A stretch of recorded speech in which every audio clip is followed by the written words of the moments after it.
कार्तिक कृष्ण व्रज कार्तिक कृष्ण अमावस्या को नवीन गणित के अनुसार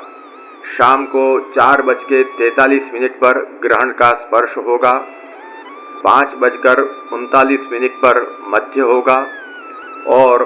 6:07 पर ग्रहण का मोक्ष होगा। इस प्रकार ये ध्यान रखना है कि अपने यहाँ सूर्योदय से वार का परिवर्तन होता है, इसलिए अब इसमें ग्रहण में जो हमेशा जिस प्रकार से हम तैयारी करते हैं शुद्धि की दृष्टि से, हमको प्रभु की सेवा में सर्वत्र सुपेटी सब कोरी रखनी है, यानी ठाकुर जी के विराजने के गादी वस्त्र चादर आदि जो भी हों, मुख वस्त्र आदि हों, वो सब कोरे रखने हैं। कोई भी धुली हुई सुपेटी उस दिन नहीं रहेगी। ग्रहण में जिस प्रकार से होता है तदनुसार रसोई बालभोग आदि की शुद्धि पहले से करके रखनी है, वहाँ चिकनाई आदि दूर करके रखनी है तथा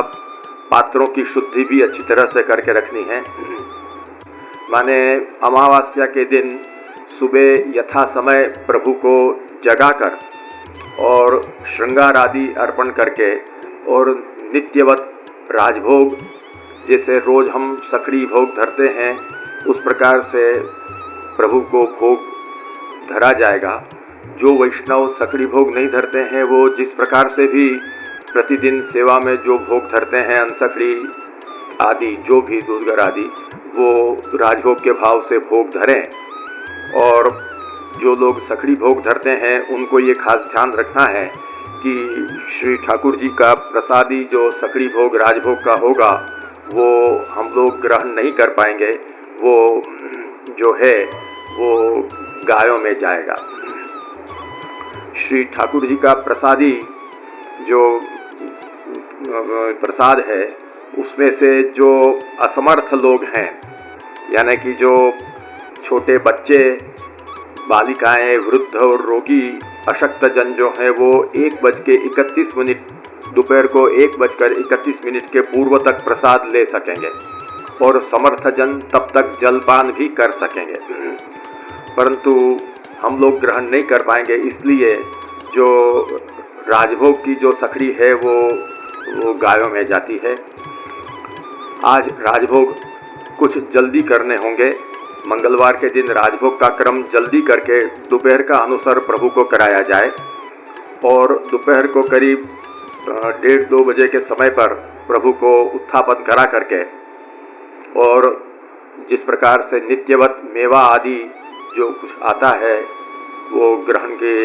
पहले ये सब क्रम पहुँच के प्रभु को हमारे वल्लभ कुल के घरों में संध्या आरती पर्यंत का क्रम पहुँचा जाएगा। वैष्णवों के यहाँ उत्थापन भोग धरने के बाद भोग की भावना करने के बाद प्रभु का नित्यवत श्रृंगार, शयन में जिस प्रकार से शयन के पूर्व में जैसे श्रृंगार बड़े होते हैं वैसे वैष्णव जन भी श्रृंगार बड़े करके शयन में जितना सूक्ष्म श्रृंगार रहता है उतने सूक्ष्म श्रृंगार में प्रभु को पधरावे ग्रहण के पहले। और ये जो सेवा क्रम जो पहुंचना है वो इस प्रकार से पहुंचना है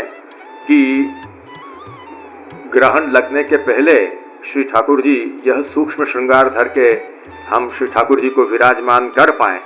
उतने पूर्व की माने उतना अनुसंधान रखते हुए पहले से हमको उत्थापन का क्रम निश्चित करके उत्थापन के क्रम से क्रम पहुंचना है। फिर शैया जी जो हों वो शैया जी को भी उठा करके शैया जी की सुपेटी वगैरह सब वड़ी करके और शैया जी को के सब जो साज है वो सब वड़े करके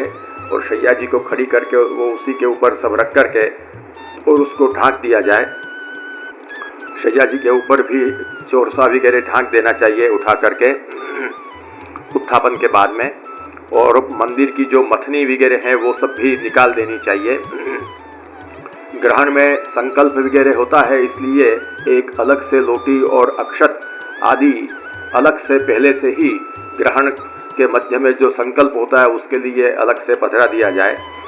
और इस प्रकार से सब तैयारी करके ग्रहण के 4-5 मिनट के पहले श्री ठाकुर जी के आगे से झारी बीड़ा सरा करके और फिर ग्रहण के 1-2 मिनट पहले ग्रहण के दर्शन अपने यहाँ खुलते हैं। वैष्णव जन भी प्रभु को जब ग्रहण का समय जब प्राप्त हो जाए और ग्रहण का स्पर्श हो, उस समय फिर ठाकुर जी को स्पर्श न करें और प्रभु के सन्मुख बैठकर कीर्तन आदि जप पाठ आदि सब कार्य करें। अपने गुरु घरों में भी जाएं। यदि गुरु घर में जाने का अवसर आया है तो घर में और व्यक्ति हों तो वो श्री ठाकुर जी के सन्मुख बैठें, अथवा गुरु घर में दर्शन करने जाने हों तो प्रभु को उस समय ताला मंगल करके भी हम जा सकते हैं। इस प्रकार से ग्रहण के दर्शन का क्रम रहेगा। ग्रहण का मध्य जो है वो सूरत के समय के हिसाब से शाम को 5:39 को ग्रहण का मध्यकाल होगा। उस समय दान आदि का संकल्प जहाँ जैसे होता है उस प्रकार से दान आदि के संकल्प उस समय किए जाते हैं। फिर ग्रहण का जब मोक्ष हो, सूरत के हिसाब से देखा जाए तो सूरत में शाम को 6:07 को ग्रहण का मोक्ष होता है। यद्यपि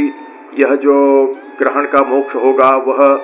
हमें दिखेगा नहीं, शुद्ध बिंब हमको देखने को नहीं मिलेगा, क्योंकि यह जो सूर्य ग्रहण है वह ग्रस्तास्त है। यह सूर्य ग्रहण ग्रस्तास्त है, माने अस्त के समय वो ग्रस्त हो जाता है। माने कहने का मतलब यह है कि ग्रस्त ही अस्त हो जाता है। तो ये ग्रस्तास्त ग्रहण है। और जब ग्रहण का मोक्ष हो तो कुछ समय कुछ मिनट ठहर करके हमको स्नान करना चाहिए। शुद्ध जल से स्नान करके एक बार हम आकर के सभी जहाँ जहाँ हमने दर्भ रखे हों वो दर्भ सब जगह से उठा लें। ये दर्भ जो है वो सर्वत्र रखने चाहिए। जहाँ पर प्रसादी वस्तु रखी हुई हो, उस प्रसादी कंसखड़ी की प्रसादी या दूधगर की प्रसादी जो चीज़ें हैं उनको भी कंतान आदि से ढांककर उन पर भी दर्भ रखना चाहिए। और अन्न प्रसादी में भी जो संधाना आदि होते हैं उन सब पर भी दर्भ ढांक करके रखने चाहिए। तो जहाँ जहाँ भी हमने दर्भ रखे हों, जैसे श्री ठाकुर जी के जो धुले हुए जो बंटा होते हैं, माने जो चादर और इत्यादि अंगवस्त्र आदि जो सब सुपेती होती है धुली हुई, वो भी गांठ में माने एक वेष्टित करके कपाट वगैरह में धर दी हो तो वहाँ भी कपाट के नकुचा के ऊपर या जो कोई ढांक के रखा हो तो उसके ऊपर भी दर्भ रखा हुआ हो। तो सर्वत्र जहाँ जहाँ दर्भ हो वह दर्भ हमें पहले उठा लेना चाहिए। दर्भ उठाकर उसका निरसन करके और फिर से एक बार स्नान करके हमको शीघ्र ही प्रभु की सेवा में तत्पर होना चाहिए। स्नान करने के बाद में रेशमी वस्त्र अथवा तो कोरे वस्त्र धारण करने चाहिए, धुले हुए वस्त्र नहीं अपरस में धारण करने चाहिए। तो रेशमी अथवा कोरे वस्त्र धारण करके यज्ञोपवीत और नवीन यज्ञोपवीत और तुलसी की माला नवीन धारण करके पुरानी उतार करके तिलक चरणामृत आदि करके और नवीन जल भर करके नवीन जल से पात्र आदि सभी झारी के और ये सब जो पात्र औंधे करके रखे हों वो सभी पात्र आदि को शुद्ध करके और तुरंत ही प्रभु को स्नान कराने के लिए जल को उष्ण करना चाहिए। और कवोष्ण जल से माने कुनकुने जल से, कुनकुना जल होते ही तुरंत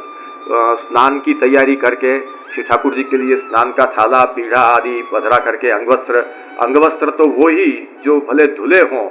वो कपाट में से वो धुले हुए ही जो कंतान में इत्यादि में ढांक के रखे हों उनमें से ही निकाल कर उससे ही अंगवस्त्र होने का आचार है। तो उसमें से अंगवस्त्र आदि ले करके और अपने हाथ में पट्टवस्त्र के मोजा पहनकर श्री ठाकुर जी के बहुत ही सावधानी से, क्योंकि पट्टवस्त्र में बहुत सावधानी रखनी पड़ती है प्रभु को श्रम न पड़ जाए, इसलिए बहुत सावधानी रखते हुए प्रभु के जो सूक्ष्म श्रृंगार ग्रहण सामयिक हों उन श्रृंगार को बड़े करके और पट्टवस्त्र से ही श्री ठाकुर जी को हाथ में पधराकर पीढ़ा पे पधराकर और कवोष्ण जल से स्नान कराना चाहिए। ग्रहण मुक्त होने के बाद तुरंत ही जितना शीघ्र हो तुरंत ही स्नान करा करके अंगवस्त्र आदि करके और प्रभु को सूक्ष्म कर्णफूल आदि जो श्रृंगार है वो धरा करके और तुरंत ही उतने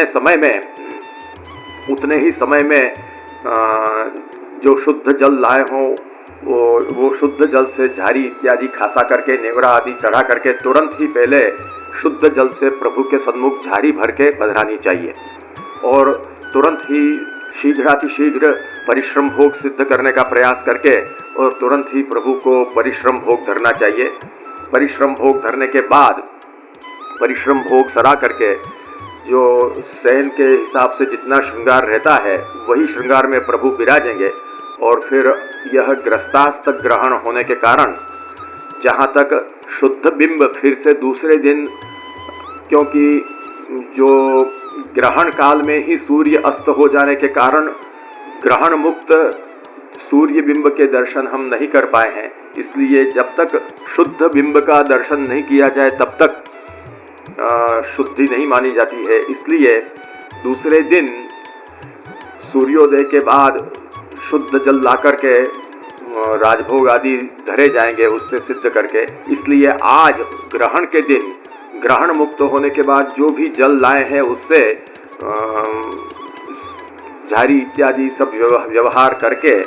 और उस दिन अंसखड़ी सिद्ध करके श्री ठाकुर जी को घृतपक्व सामग्री सिद्ध करके सेन भोग में धराई जाए, दुग्ध घृतपक्व सामग्री आदि धराई जाए और इस प्रकार से शयन पर्यंत का क्रम करके ठाकुर जी को उस दिन हमको पढ़ाने हैं। ये उस दिन का क्रम है। और दूसरे दिन यानी कार्तिक प्रतिपदा, कार्तिक शुक्ल प्रतिपदा को बुधवार के दिन सूर्योदय के समय नवीन जल ला करके और नवीन जल से स्नान करके शुद्ध होकर उस नए शुद्ध जल से पाक आदि सिद्ध करके प्रभु को राजभोग धर के और फिर नित्यवत कर्म करना है और दोपहर का अनोसर करा करके अनोसर के बाद में यथाशक्ति ब्राह्मण भोजन आदि पूर्वक हमको प्रसाद ग्रहण करना है। यह आपका ग्रहण का यह सब क्रम है। अब इस ग्रहण के विषय में बहुत से वैष्णवों के हृदय में नाना प्रकार के प्रश्न होते हैं, तो वो बहुत से प्रश्न आए हैं। तो जिगीषा बेटी जी के पास वो सब प्रश्न आए हैं। हम जिगीषा बेटी जी से कहते हैं कि वो क्या प्रश्न है वो सुनाइए, यथासंभव उनका उत्तर देने का प्रयास यहाँ किया जाएगा, जिससे कि वैष्णवों को कैसे सेवा क्रम पहुँचना उसके लिए कोई संदेह न रहे। प्रायः सबसे ज़्यादा यह प्रश्न आ रहा है कि हमारे यहाँ श्री ठाकुर जी की सेवा एक समय की है,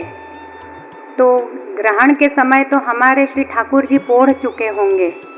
तो हमें किस प्रकार सेवा क्रम पहुँचना है? ऐसा है, ये प्रश्न प्रायः करके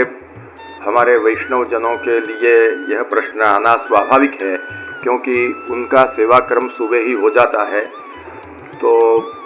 इसी विषय को बहुत से वैष्णव इस प्रकार भी बोलते हैं कि हमारे यहाँ एक समय की सेवा है, कोई कहता है कि हमारे यहाँ 2 समय की सेवा है। इस प्रकार के भी हमारे यहाँ तो 2 समय की सेवा नहीं है, 1 समय की सेवा है, तो हम क्या करें, माने ठाकुर जी तो उस समय पौढ़े होंगे। तो सही बात यह है, शास्त्र शुद्ध जो सिद्धांत है तदनुसार ये हमें बहुत समझ लेना चाहिए कि जब ऐसी विशिष्ट परिस्थिति हो, ग्रहण जैसी विशिष्ट परिस्थिति हो, उस समय हमको नित्य का विचार नहीं करना है, परंतु ग्रहण की जो विशेष परिस्थिति है उसको ध्यान में रखते हुए उस दिन ठाकुर जी को हमें अनोसर नहीं कराने हैं। ये खास ध्यान रखना है कि जो एक समय सेवा पहुंचने वाले वैष्णव हैं उनको भी जिस दिन ग्रहण हो उस दिन दोपहर को ठाकुर जी को अनवसर में श्रृंगार सहित अनवसर में विराजमान करने चाहिए। प्रभु के पास में भोग झारी आदि विराजमान रहे और प्रभु के पास शैया जी के साथ में पेंडा बिछाकर प्रभु को शैया जी के साथ में विराजमान करके पेंडा बिछा के और टेरा ले लेना चाहिए और दोपहर को ठाकुर जी अनवसर में ही विराजने चाहिए। उस दिन जैसे अपन एक साथ में सेवा करके ठाकुर जी को पौढ़ा देते हैं, उस प्रकार से ग्रहण के दिन ठाकुर जी को पौढ़ाने नहीं चाहिए। और फिर शाम को जब समय हो तब ग्रहण के 1 घंटा पहले कम से कम वैष्णवों को 1-1.5 घंटा पहले 1.5 घंटा पहले ठाकुर जी को उत्थापन की भावना करके उत्थापन भोग आदि धर के और भले प्रतिदिन इस प्रकार न करते हो, लेकिन उस दिन श्रृंगार बड़े करके सेन में जितने श्रृंगार रहते हैं उतने श्रृंगार के साथ ठाकुर जी को ग्रहण काल में विराजमान करने चाहिए।